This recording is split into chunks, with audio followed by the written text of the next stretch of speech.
qui se met en place, concentré. Il ne lui manque qu'une chose, c'est les encouragements du public. Du rêve à la réalité.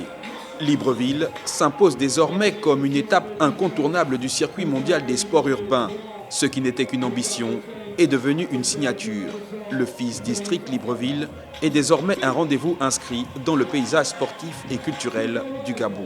Je pense que c'est une très bonne initiative mise en place par les autorités de ce pays. C'est quelque chose de vraiment de bénéfique pour nous, de valoriser le sport extrême au Gabon. Derrière les rampes et les modules, il y a surtout une équipe, des passionnés, des techniciens, des jeunes qui chaque année écrivent une nouvelle page de cette aventure collective. Les infrastructures comme ça, elles sont construites pour ça, pour amener les communautés ensemble. Donc non, c'est super.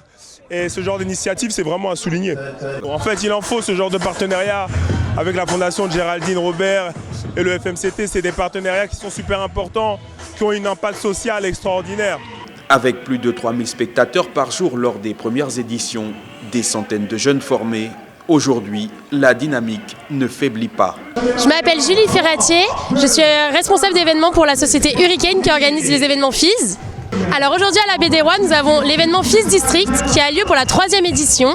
Et du coup, c'est organisé avec la FMCT et on est très content d'être de retour ici. Au menu, nous avons des compétitions de skateboard et de roller. Oui, alors, en gros, les compétitions, c'est 3 différentes catégories. Il y a les juniors, les amateurs et les women.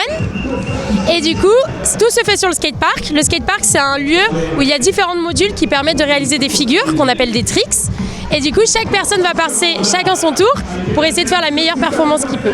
Alors juste pour moi, depuis la première édition, c'est incroyable d'avoir vu le niveau se développer autant.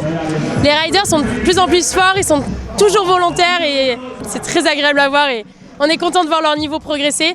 Donc j'imagine pas l'année prochaine le niveau qu'ils auront. Né sur la Baie des Rois, le pari était audacieux. Offrir au pays des infrastructures capables d'accueillir des compétitions d'envergure internationale. Alors l'objectif final il est multiple. Le premier il est de créer de l'événement, de la vie culturelle et sociale sur la Baie des Rois. Ça fait grandir l'attractivité de Libreville et de ce projet. L'autre activité aussi c'est de répondre au développement d'un sport urbain qui est un sport en centre-ville et la Baie des Rois est en cœur de ville. Donc vous voyez on ne trouve pas de grands espaces. Donc ça répond à des sports qui sont modernes, qui sont devenus aussi, tous les sports que je vous ai cités sont des sports olympiques et nous accompagnons aussi de jeunes Gabonais. L'année dernière, nous avons accompagné un jeune Gabonais pour la première fois dans une compétition internationale. Je rappelle également que ces sports seront tous présents au JOJ de Dakar cette année. Donc ces jeunes-là, nous les accompagnons à représenter le Gabon demain dans ces compétitions. Et au-delà du sport, c'est tout un symbole qui s'affirme, celui d'un Gabon qui bouge, qui crée et qui gagne.